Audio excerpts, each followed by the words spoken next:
Hello, welcome back to the SERA ECR podcast. The SERA ECR network convener Hermione. Today joining me will be Lisa. Lisa, would you like to introduce yourself a little bit? Yeah, that's great. Thank you. So I'm Lisa Reid. I work at the University of Dundee. I'm 2 years post PhD. I'm one of the BERA ECR conveners. And so I work within a team of conveners where we promote the ECR facilities and the ECR network. And it's my real great pleasure to be here today and talk to you, Hermione, because we've talked a lot around the way that SERA and BERA can work together in Scotland to really promote and establish the ECR roles and functions within the educational community. Thank you. So today we are having Lisa here and we're going to start with our typical SERA ECR question is like, what fruit or vegetable would you like to use to describe yourself? Or you have three options. So this first one's, what fruit or vegetable would you like to use to describe your research? The second one is, how many languages do you speak? And the third one is, if you open the door next to you, you will go anywhere you want. Where would you like to go? So these three questions, one about the metaphor, fruit and the vegetable metaphor. The second one about the multilingual languages and culture. The third one's about time and space traveling. Okay. Well, yeah, they're really quite interesting questions, aren't they? I'm gonna ponder on the vegetable one for a minute. Ooh. I'm gonna jump straight to languages because that's really easy because I am really poor. I only speak English. Despite my children studying various languages at school and me being a family network member on Duolingo, and therefore doing Spanish and French and German and some Gaelic and some Swedish in a Duolingo format, I wouldn't consider myself to be any way other than just uni language, and that is English, unfortunately. In terms of if I could open a door and where would I like to go, my favourite place to go is Mull. It's always Mull, and that's because the Isle of Mull, just off the west coast of Scotland, and that's because my youngest daughter is called Iona, which is just off the very west coast of there, and I love the landscape. But if I could open a door anyway, I would really like to go to Sweden. I'd like to go to Sweden because I like all the archipelagos. I very much like being on the water and visiting islands. And I'm told that the air there is very, very clean. And so again, I would like to experience that as well. So if you could open the door of somewhere, where have you not been yet, Reid, that you would like to go? Sweden would be one of those places. In terms of going back to the vegetables, I'm just going to hit on broccoli. I love broccoli for starters, so it's the first one that jumped in my head as soon as you said vegetable. But also because I'm very interested in networks, I'm very interested in communities, I'm very interested in the way that we capture an umbrella information and the capitals and the knowledges that are contained within people and people groups, and therefore the kind of florets of broccoli would sort of represent that, I suppose. So that's where I would go. Yeah. I really like, so broccoli in Chinese, it's called 西兰花. So 西 means west, 兰花 means orchid. So the kind of like Western orchid thing idea. It's very interesting, the name. Yeah. That's how I first know about this. It's kind of very beautiful umbrella and greening thing. So I think it's good. Suits your personality and with the research and the networking. So talking about the networking, I'm quite curious to know, like, how did you get involved with the BERA ECR community and how long have you been there as the rep? Okay, so I got involved with BERA relatively early on in my PhD study, and that was partly because of a promotion from my supervisor at the time. So although I work in the University of Dundee, my PhD was completed and constructed in England. Yeah. And therefore BERA was much more in the sort of general vernacular of research organisations and research institutions. I didn't attend a BERA conference until a good few years into that, and that was partly because of one, intimidation, and second, financial constructs of that, because as a PhD student, we're often self-funded with these things, and therefore trying to find the financial costs of those. There are bursaries available, which I think is really great, because the more attendance that we can have at conferences from ECRs is really, really, really important, especially from ECRs who are perhaps not employed by universities and therefore don't attract the conference funding. That sometimes is the case. So anyway, but BERA was a real established network for me within my English university that I did my PhD study in, and it gave me access to the special interest groups. It gave me access into just the wider working of what a research network looks like, even though I might have considered myself much more of a observer rather than a participant of it in the early stages. Now being much more engaged in it, I would encourage as many people as possible in their early career to get involved in the networks, because they are very much open to contribution and involvement, and that kind of imposterish, that kind of I'll just sit back and watch, actually just being involved and being part of the conversation. There's a huge amount of learning that goes on with that. I think similarly, when back in the SERA BERA joint event we were in Glasgow, I was sharing like how I became involved as a SERA ECR convener, was encouraged by the previous convener. Like, if you want to see the changes you want to see, you be the changes, and you see the change from an idea to become a practice, and you know how difficult the process is, but it's also doable. In this way, I think that's also partly why we're actively involved in this. And I really like that last year when we met in SERA 2023 with Queen Margaret, we talked about idea of having this kind of road trip ideas around Scotland, although we haven't secured any funding to do it yet. But see, this year when the SGSS summer school, they traveled from Edinburgh. I think it used to always be Edinburgh, and now it's moved to Dundee this year. And I could see people's excitement, and you could see all different people getting there.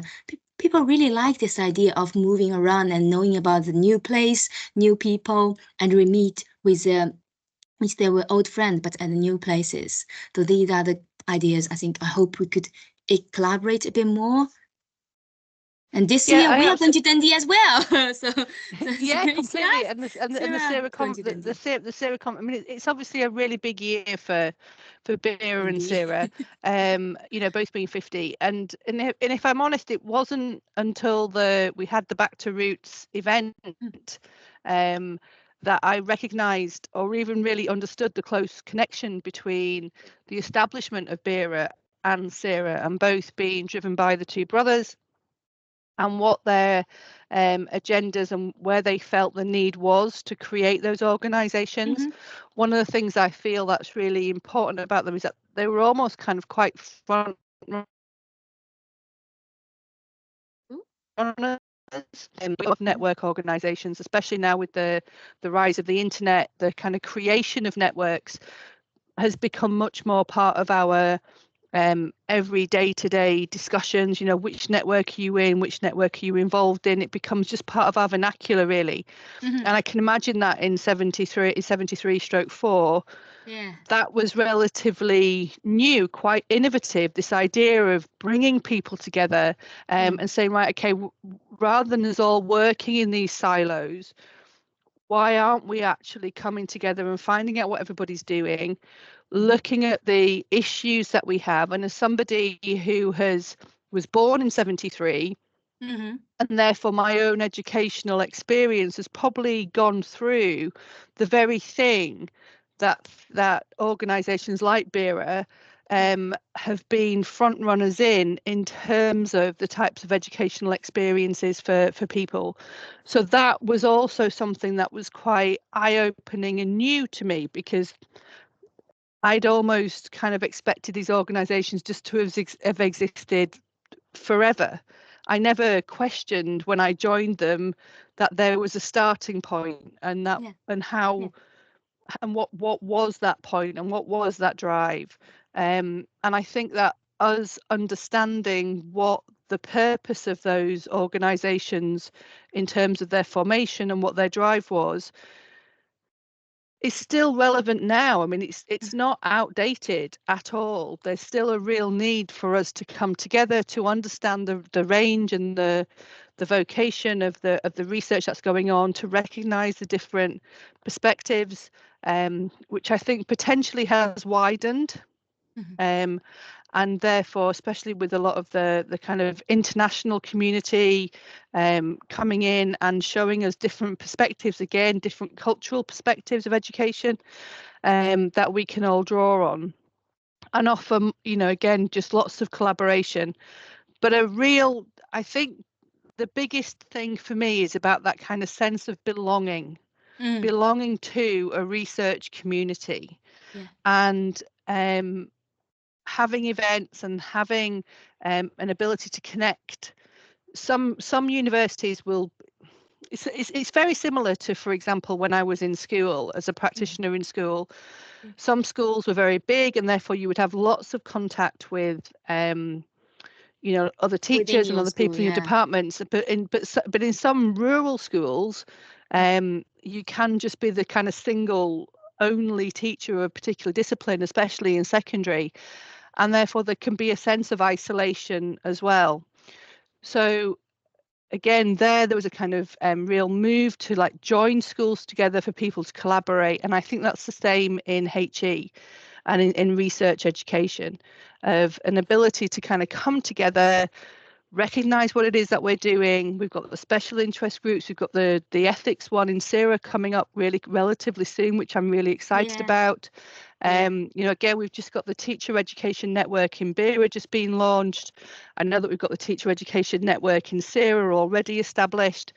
But again, it just provides opportunity for people to connect with others around their special interest groups. And I think the biggest encouragement for me would be to, especially as somebody coming in from their, you know, just starting their PhD or just kind of post PhD, of not feeling that they're an outsider, not feeling intimidated by, oh, can I contribute to this? Yes, you absolutely can, because the whole purpose of having the network is that there is a multi-voice, and that one of the big problems of networks is that if it ends up being centralized around a small number of people, then actually it just becomes a very narrowed vision. And the whole purpose of networks is to have a wide vision, and that's the way that they expand and grow. So to encourage everybody to, you know, within all of their workload and everything else, because it does get a little bit crazier, but to engage, participate, and be involved is the main thing. I think so. Do you think there's any particular thing that we could do? As for me, I think that nearly reflective, right? So today we talk about how we are reflective of the events and the previous ideas we have. Being reflective about me taking up the role from Feb 2023, I think around that time. And over a year, I found it's quite difficult to engage the part-time AD students or professional doctorates. But every time when I meet them at the events, such as at the SGSS events and this, I notice how many people actually didn't know this exists. And similar things remind me quite a lot of the reading club. Oh, we have a cat visitor. I know, I was going to say we have a cat visitor. So yeah. all of these ideas, like how are we going to do something actually have people to say, like, actually, this is for you. This is not just for us. This is for you, for everyone. And have you got some experience since you've been in this kind of role longer than me? How to engage? Well, I don't think I'm not sure, Hermione, that I've been in this role longer than you. I took on the role as BA as BERA ECR convener 2022, maybe the very kind of similar time, in the August of that, so still very, very new. So even though I'd been a member of BERA for a number of years, I would have still really kind of classified myself as that kind of watcher, that lurker, that kind of just sort of seeing what was going on and hanging out and really trying to understand for myself as a practitioner whilst doing a PhD, where I sat within the role of, research and everything else. And even now, I still very much identify myself as a practitioner rather than as a researcher. And so therefore, that the evolution for me as a researcher is something which is quite new. And so I still have to kind of check myself in terms of what it is that I'm doing and where I'm going and where my outlook is, and and how that differs to being a practitioner. And I think this is one of the things that's quite important to recognise, because especially when we look at the ECR community and we look at the ECR community who are working towards their PhD, everybody's attention is quite converged, really, because even though when we all come into the PhD community, we come from a wide variation of backgrounds, there is very much a conversion over a single point, which is the completion of the PhD. Yes. And then as soon as the PhD is completed, so we've all got these very similar experiences, even though some of us might be working on it full time, some of us might be part time, some of us might be coming from, where we've got care responsibilities, some will be coming from international, some will be coming from different socioeconomic backgrounds. And therefore we all contribute to that conversation and recognise the variations. We have a single point of focus, which is how do we complete this huge body of study and get it finished? And as soon as we're finished, all of a sudden we kind of completely diverge again, back out into a wild scattering of experiences and journeys, in that, okay, we've now got this, so what do we do with it? Where are we going? Yeah, absolutely. And I am exactly the same. Some people will have only been intended to stay in practice and go back to or stay and remain in their job, in their roles as practitioners. Some might be wanting to move into a new career. Others in terms of working into international travel. I mean, until you start to get to speak and understand what people's new journeys are post PhD, that you really start to recognize the wide variation in it. Otherwise, you're always just kind of making assumptions or predictions. And I think that one of the things that we spoke a lot about in the last year is how do we go out to people? And one of the things about the organizations is about bringing in, but bringing in can have an awful lot of barriers. True. And therefore, how do we go out to the communities? Because there are communities. Yes. And how do we communicate to those? You are insanely fabulous at doing that. Incredibly, almost intimidatingly so, of just going, like, literally watching you working a room is like, oh my God, you know everybody and you know where they are and you've got this ability to bring them in. And I think that there is a real need for us to go out. And that was one of the things that I was talking about at the Back to Roots event, which was, yeah, we can encourage in, and there's an awful lot of scope for supervisors really to be encouraging that.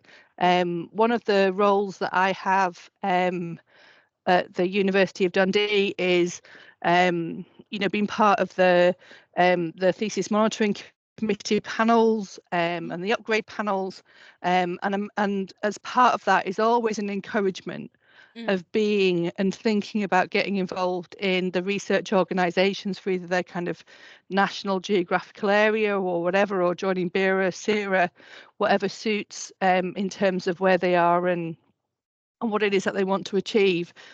But I think there's an awful lot about trying to get out to the wider networks and engage as many people as possible, and looking at how best we can do that, which is where that idea of PhD on tour was born. Now, whether that will happen, like you, I don't know, but it still remains a kind of firm commitment for me of how can we do that, and how can we engage in it. So it's great that we've got the SGSSS at Dundee. It's great that lots of you have come together and been able to do it. And again, those things start that kind of community of discussion. Yeah. And it means that other people can say, oh, this is what I'm doing, and this is what I'm doing, and this is this network. And if I look at the SERA ECR network WhatsApp group chat, there's an awful lot around that. And there are people also absolutely. bringing more people in. I just suddenly talking about Dundee and talking about this going out, I have a little bit confession to make. I didn't make to all of the summer school sessions as I thought I was going to make, but I want to really amazing things like VA Dundee, McConnell's Museum, and the Verdant Walks Museum, the Jute Museum. So these are the things I was thinking when we have the collaboration later for the SERA, around SERA, we should. I'm happy to reach out to them. The only reason is I go there so early, so they talk to me and talk to them. And like you said, I somehow kept this kind of ability inherited from my mom. I could talk to everyone, and everyone likes talking to me. Maybe. And but no, they definitely do. So that could be something we could do, some related tool in these places, because the campus, I guess, is going to be the central campus, right? City central campus. That there could be time. Absolutely. We could do this kind of lunchtime walk to the museum, have a big guided tour for people just to sign up. It's a fringe thing. So I quite like the idea of the Fringe Festival. This is a fringe thing. You don't have to be part of the SERA conference. As long as you're in Dundee, you're interested, you're quite curious about early career researchers, what they're doing and all this. We could go out instead of bringing people in. We could go out to these fun things to blend in with Dundee. It's only when I go Dundee this time I get to know Dundee's nickname is Sheetown. And there are lots of like factory workers, mill workers, and they create languages to communicate to each other, sign languages, because they work in such a noisy places. They know the ways to communicate with each other without even speaking. Like, that's amazing. A lot of these things, for me, they are educational. They are why I become to be interested in studying agency and curriculum making. All of these things, not just because of the school classroom. Of course, that matters. I want to see, like you keep talking about in the keywords, which I hear is about going out. How are we going out? So we start by you and me. We start to go out. Some people are like, and happy to have a walk. Yeah, and it was a complete revelation for me. For example, that Dundee was such a central pillar to the gaming industry. It was only when I arrived that I realized that, kind of you know, that so many of the games that my children played actually originated there. And it's only by kind of going out into that community that you understand that, and it's that recognition. And so I absolutely agree. We've, you know, at the BERA conference in September, we have ECR events, we've got the social events, and I think that we can look at, you know, how we can do those things also at SERA in Dundee, which I think would be really, really great. Yeah, I'm not too sure about the BERA event, what I will represent. I'm not sure I will go in, but I'm very sure my other co-convener, Shantae Boyle, will be there. And if you want any kind of creative energy, Shantae is a person. Shantae is the person designed the SERA ECR reading club, all this idea of opening a book and the world jumps out with a fly traveling around. So this idea visualized and made by Chantel. So if anything, and I was thinking it is a good thing. I actually had contact with the VA Dundee staff. We talked about a photograph we both quite interested in. When I walked in, I like, oh, it's a Chinese a photographer took it in China and talked about how it's like. Very like what you're talking about, observing and watching from a window and looking outside at the street, and people, young people, children looking at it as well. So like we could do this kind of a few selection of it of objects in the museum, and we bring people in to do it during lunch break or kind of afternoon break. I could in contact with them and build this up, and so that more people will know about it. Even people just accidentally were being there and knowing about it. It would be a nice thing to do. And I got a little bit of time, and I'm really interested to do this because this could be part of my postdoc. Yeah, definitely. And yeah, I absolutely agree. I mean, so for example, I've got I'm currently putting together my ethics for a research project, which is around post PhD journeys for ECRs in education in Scotland. And I think that's a really important thing for us to understand, because it then really allows us to think about the ways that we can create what it is that the network therefore needs. And so that would be a really interesting thing. I would definitely be you know, very, very happy to be involved in discussions with you with the SERA committee around what ECR events we can do. We'll obviously have the conference dinner, but whether we have something specifically for ECR conference dinner type thing, there's loads of opportunities for us to really think about. One of the things that I mentioned at the Back to Roots event that was also quite interesting to kind of reflect on is that I'm also involved in the British Academy ECR network, and they're quite interesting because they have a self-identification of who's an ECR. So different organisations define ECRs different ideas in different ways. Yeah. So BERA is kind of 5 years post PhD. I'm not entirely sure how SERA define it. We have a very wide thing. I think almost everyone identified it, from the practitioner to people new. We're as broad as we can think of. Of course related to self-identification. And so again, it's recognizing that that we're open and welcoming, and the network needs its network members, otherwise it's not a network. It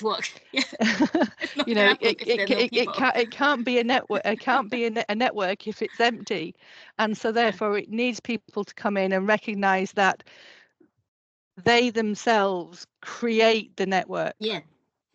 And that all voices are welcome and all voices are needed as part of creating the community. We can sometimes feel that the system does unto us, but it's trying to remember that as we shift that attitude that we are the system. And how do we create the systems within which we want to exist and work. And I think that's really important as we, especially for people who are post PhD and want to remain in the kind of HE environment, that how do we therefore move this forward into the systems that we want to do. But that also exists for people who are post want to stay within the schooling system or want to whatever, that they recognize that through their study and through their now new qualification, that they have the ability to contribute to the conversations around the systems that they want to create. Yes. And that come back to the term we both like to study, agency, huh? Yeah, absolutely. And you know, one of the great things for me about the Back to Roots event was the fact that my very good friend that I'd worked with during my PhD, Tracy Hayes, came up from Plymouth. And we were having a lot of discussions. I mean, the event was fantastic. It really, really was. It, you know, not just that kind of historical thing to me, which was really quite important, but just those discussions around, you know, kind of Julie's and Vivian's presentations around where our SERA and BERA and the present presentations, and really opened up a lot of conversations on our table about where we are and where do we want to go and what. And one of the things that Tracy and I were talking a lot about during that event was how do we move from a kind of deficit model into an asset driven model. And I thought that was a really important conversation for us to have, because, you know, I'm sure, I mean, I was only born in 1973 when these organisations, you know, evolved. So I have no idea what the educational situation was there, but there was clearly a real need for them. And I suspect there was a real need for them because there's a lot of change going on in education, or there's a lot of need to drive change. There's a huge amount of change politically going on just now, and education is a real political tennis ball that gets batted to and fro and to and fro. There's a huge amount around the marketisation of education and what that means in terms of league tables, in terms of accountability, and the way that drives our recruitment into education and so on. So reminding ourselves that we can be an asset model rather than a deficit model. So not constantly focusing on the issues, which I don't think need to be ignored, but equally recognizing the value and the assets that we have within our communities to drive things forward for change is a really important reminder for us, because we can very quickly, I think, get ourselves, you know, suddenly finding ourselves really overloaded with either the negativity or just the sheer pressures for accountability. But recognizing that, as I believe very strongly, education is the force for change. You cannot change without education. It's the central driver within any society. And that is the most important thing to kind of keep forging forward in terms of everything that we do. So yeah, there is, you know, Ofsted, there's HMI, there's, you know, are they going to do this? Are they going to do that? What are they doing about recruitment numbers? Are they doing, you know, how are they kind of driving forward in terms of different ideological processes which might not suit everybody, and what's happening in terms of curriculum for excellence, for example, in Scotland, what's happening in terms of the new you know, kind of 2-year ECT program in England for new teachers, and what that means in terms of their outcomes. There are all these things that are very politically driven. And I don't know that we're ever going to really get away from that as such, but still at the very core, education is the driver for change. And yeah. What you were talking about reminds me back to roots.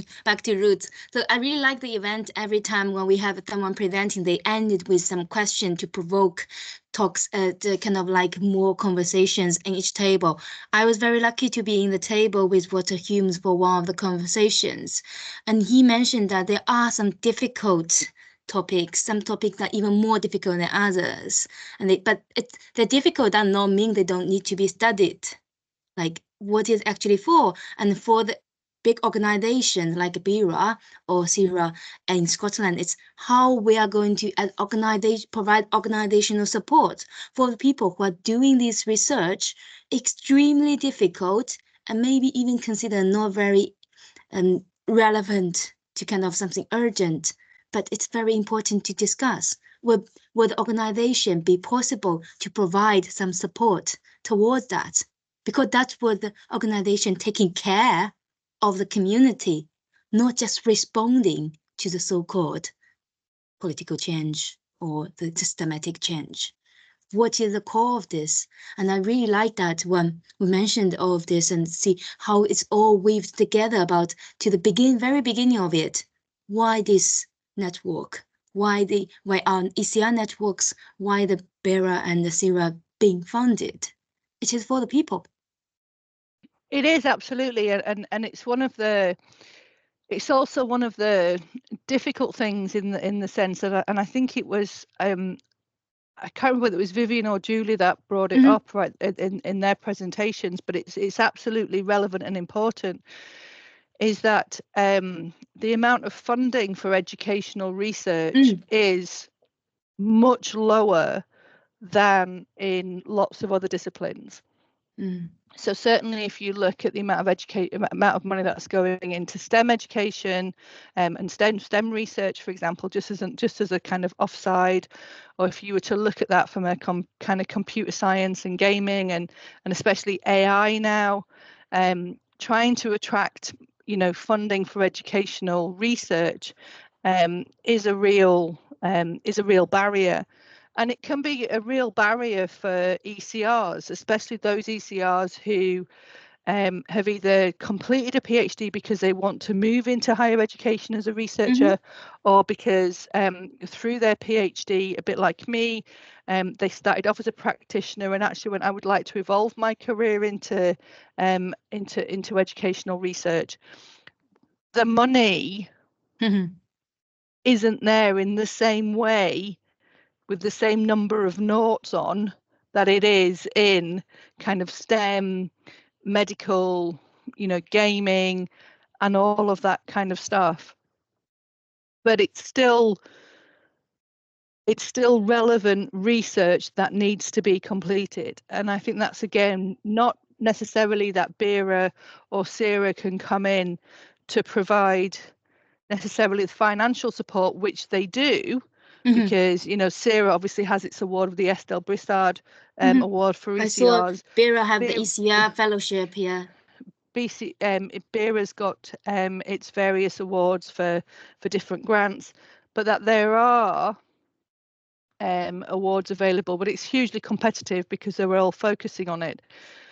But part of that network is going, okay, if we can create bigger collaborative teams, then we're working less in silos. And therefore the strength of our applications for accessing the research becomes stronger, because it means that there's more expertise all getting focused, powered into those research projects. And that's where the power of the organizations come in as well, because it means that we are then aware of other people and we can speak to them and we can recognize that everybody's normal. True. BERA very much for me is a lot of kind of celeb kind of spotting of going, celebrities, I know that Mark Priestley is your supervisor, but he is like one of my heroes. So every time I see him across the room, I go, oh my God, that's Mark Priestley. Like, oh, will you sign my book? It's like that sometimes. So it just means that we suddenly realize that actually we can access people and we can create ourselves and we can be within the organizations that we need to be. And this just goes back to that conversation I was having with Tracy about how can we create this asset model than this deficit model, and constant and thinking about, okay, so what are the negatives, what's going on, what's dragging us down, but actually what can we use, how can we build us up? And I think that's a really important part of what we do. Yes, so it's coming to the end of our today's podcast, but Yes. I really thank you for sharing all your wisdom and all your thoughts on this. And I really like the idea of talking about the asset model. And I just want to add on one bit that we talk about our common heroes like Professor Mark Priestley. Mark, when I was interviewing Mark last year, when I did the Be Different video at ESA, I asked people to talk about what are the 3 key words you would think of when we talk about diversity. Mark said, people, people, people. That it's all about the people. Oh, no, and I would like to add on up to that. It's not just about the people that you can't even think of their face. Look around. That's why we have the ECR network. Look around your peers. They are real people. They're real persons. They have their stories. They have trajectories. And that's what SERA ECR network this year going to dedicate to. Chantal has been developing amazing kind of like mapping the journeys. Like last year, we talked about diverse lived experience. This year, mapping the ECR journeys. And I would like to see people who could contribute to this ECR journey and see where we met, where we converge on this whole map. And that's where network is for. It's for you and for me and for everyone want to be involved, want to no longer feel isolated, want to know where they could travel to, who could they travel with. And do you have any kind of like final message to people who are listening? Just again to reiterate that idea of recognizing that the networks are there, but networks are created by people and are people, yeah. and are sustainable because of people. Things die I'm very much a complexity scientist, and in terms of, you know, if you create boundaries and you create closed boxes, then you limit what happens, you limit the conversation that goes on there, and that you have to open up those networks. You have to, you know, break down those barriers and say, you need to come in and your voice and your contribution is valued. Yeah. And so there's as much gained for you from being part of the network as the network gains by you being in it. And it's a very symbiotic relationship. You gain from being part of the network, and the network gains from you being part of it. And therefore, whilst we've all got pressures and challenges on our times, and we're all trying to manage multiple, you know, like I say, different things. We just talked at the beginning about the fact that everybody comes into PhD from a very wide bank of experiences, demands, and so on, to kind of converge towards the PhD, and then suddenly it goes back out again into a very divergent group. Anything that you can contribute in and that you can gain from is the power of the network, and the network only exists because people are there. Thank you. And I almost forgot, we always end with a tradition by you answering a question and leaving us a question with the future interviewees. So have you been able to take a look at the questions we have collected? I did, and that was back when we were doing it another time. I haven't got my notes from that because I knew that we were shifting to look at a reflection on the. Yes, we need to focus on that, but I still want to keep that tradition if it's okay with you. Yeah, absolutely. So just fire out your question. You can just have my spur of the moment answer. I'll say the question that I think you would be a really good person to talk about is, what most excites you about the future of educational research? By Dr. Xin Xu. Yeah.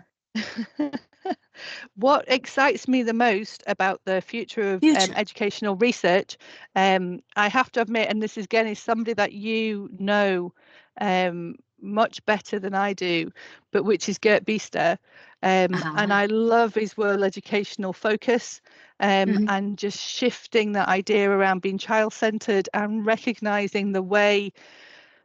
My research during my PhD was very much on resilience. That's my all of the things that I did on resilience has now shifted towards looking at that from a sustainability point of view, and therefore, and I see his purpose around education, which were a real kind of core central parts to me. But now looking at his world centered education, about recognizing the way that we sit that and thinking about this about a global sustainability as opposed to kind of narrow pockets, I think is really, really, really important. So he remains a huge influence and a huge drive forward for me. About how we could imagine and create word-centered education for the next decades.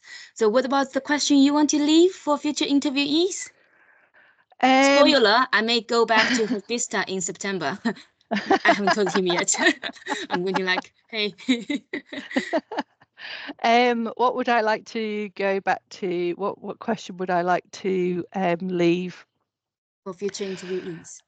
I suppose only because it's quite sort of front center for me just now, but that is especially if it's going to somebody like Gert, what would he have liked to have been told when he was an early career researcher to help maintain and sustain him on his educational research journey? Because, you know, it's very, you know, again, just kind of going back to that discussion around this deficit model versus the asset model and keeping this real hold on this asset model.